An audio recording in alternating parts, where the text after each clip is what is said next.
السلام عليكم.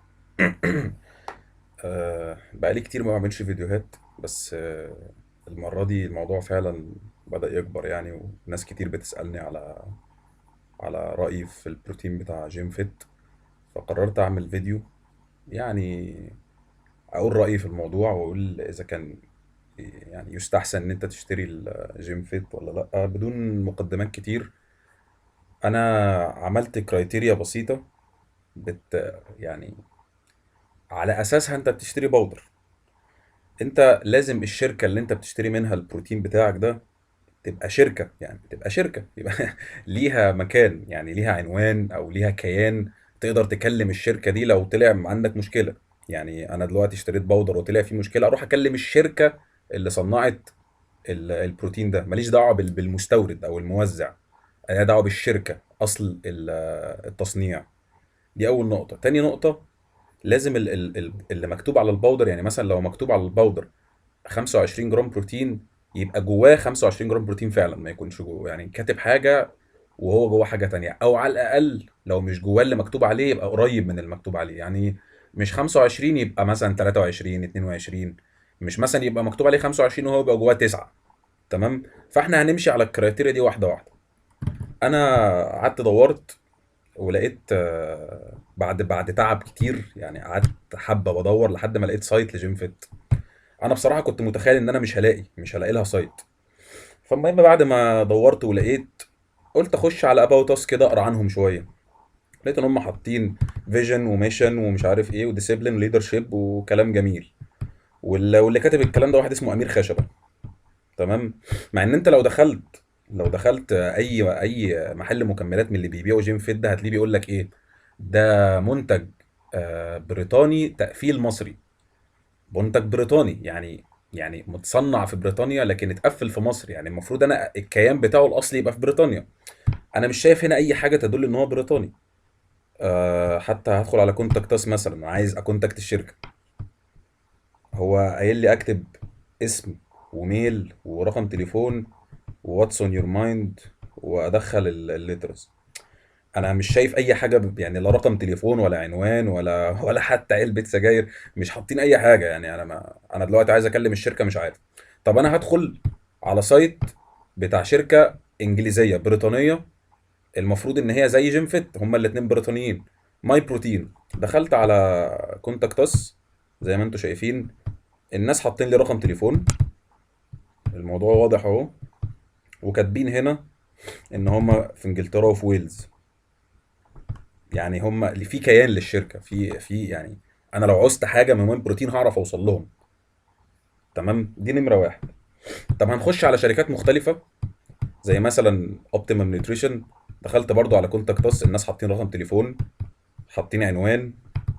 الموضوع ليه كيان، الموضوع واضح. طب ندخل على ماسل فارم، نفس الكلام، حاطين رقم تليفون.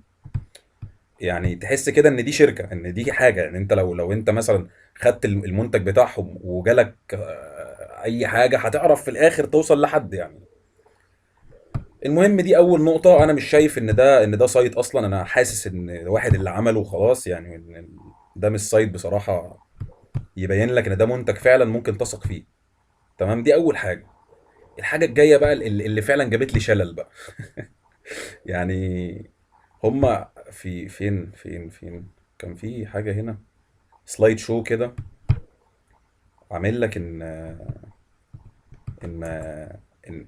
مبين لك السيرتيفيكتس اللي الشركة دي خدتها، اللي الباودر ده واخدها. هنا اهو.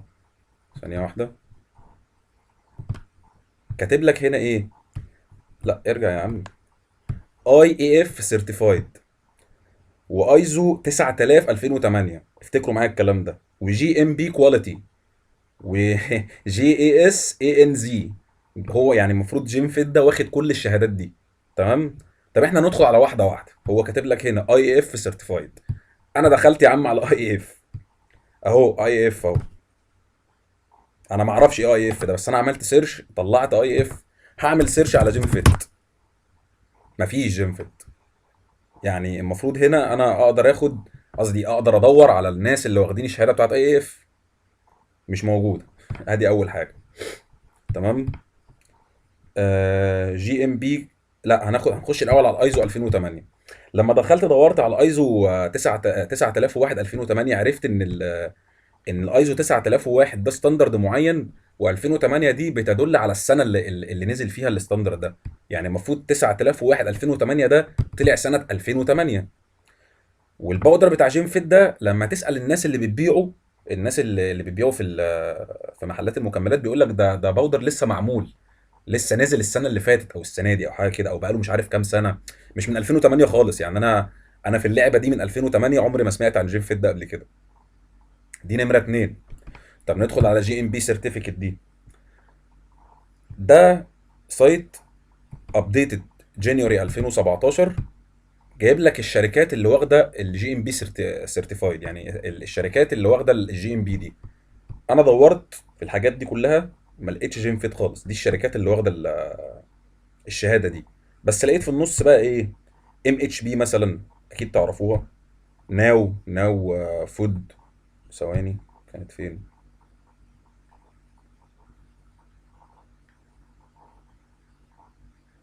مش فاكر، هي هنا يعني. المهم ان انا لقيت شركات معروفه، يعني شركه ناو اهي، ناو فود دي مثلا، دي شركه معروفه جدا، دي بتاعت مكملات. ام اتش بي ماكسيمم هيومن بيرفورمانس، دي طبعا شركه معروفه، اللي, اللي الامباسادور بتاعها فيكتور مارتينيز. ففي هنا شركات يعني موجوده، بس مش موجوده شركه جيم فيت. فانا استغربت بصراحه. المهم ندخل على اللي بعده. الجي اي اس اي ان زي دي. لما دخلت لقيت اصلا ان على السايت بتاعهم، لما دخلت على اباوت اس، هم اصلا مش كاتبين ان هم ان هم بيدوا شهادات اساسا يعني. حتى هنا هم محددينها قوي. بيقول لك وات وي دو، يعني احنا بنعمل ايه. بيقول لك بروفايد اكريديتيشن، اكريديتيشن اسسمنت، يعني بيعمل، يعني ده اكاديمي من الاخر، بيدي اسسمنت اكاديمي. وهو بيديفلوب اسسمنت كرايتيريا، يعني هو بيديك الخطوات اللي انت تمشي عليها عشان تعمل اسسمنت الحاجه. طب كاتب لك هنا ايه؟ وات وي دونت دو، الحاجه اللي احنا ما بنعملهاش. بروفايد سيرتيفيكيشن اور انسبكشن سيرفيس، يعني هو اصلا لا بيدي شهادات ولا بيعمل انسبكشن على حاجه، هو كاتب كده على السايت بتاعه. اكريديت تيستنج لابوراتوريز، يعني هو برضو مش بيعمل، مش بيدي شهادات للمعامل بتاعت ان انا مثلا معمل بتاع تحاليل اغذيه مثلا، هو مش بيدي برضو شهادات. يعني هو الراجل محدد هنا على السايت بتاعه. فالشيء اللطيف ان جيم فيت كل الحاجه اللي هم كاتبينها مش موجوده. يعني انا حتى دخلت دورت، مفيش اي حاجه يعني. يعني يا بجحتك يا اخي، ده انت داخل كاتبها بخط العريض. طيب، بلاش ندخل على بادي بيلدينج دوت كوم، ندور على جيم فيت يا عم. مفيش، انا مش شايف. طلع لي فيت لايك فلينت، فيت ام فريش. انا مش شايف جيم فيت خالص. هتقول لي بادي بيلدينج دوت كوم بيطلع حاجات امريكان. طب ندور على ماي بروتين يا عم، عشان بس انا ما بحبش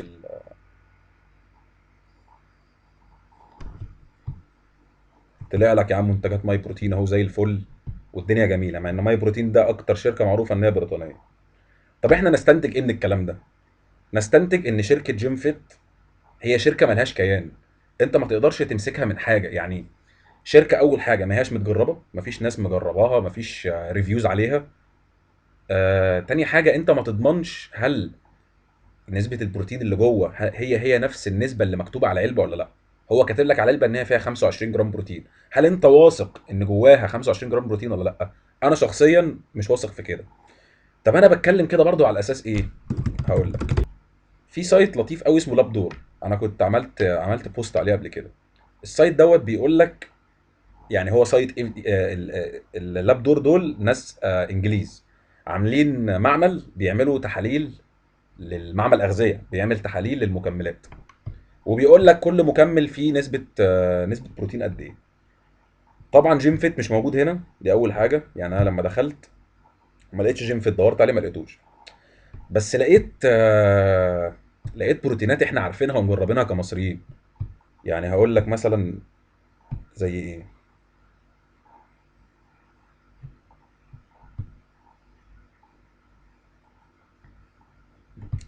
الواي فيس ده، اكيد انت عدى عليك واي فيس ده قبل كده. الشكاره دي كانت معروفه جدا زمان على فكره، مع ان هي شركه امريكيه. يعني انا لو دخلت لك على ماي بادي بيل دوت كوم، دورت على 4 دي واي فيز، هتلاقيه موجود على بادي بيل دوت كوم. هنروح بعيد ليه؟ ثواني.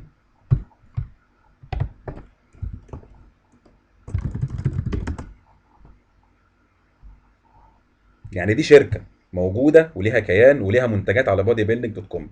حلو. طب انا لو دخلت على بدور اشوف نسبه البروتين اللي فيها قد ايه.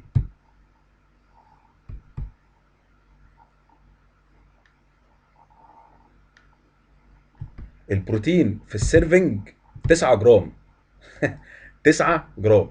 وهو كاتب لك، هو كاتب لك على علبه ان هي فيها قد ايه.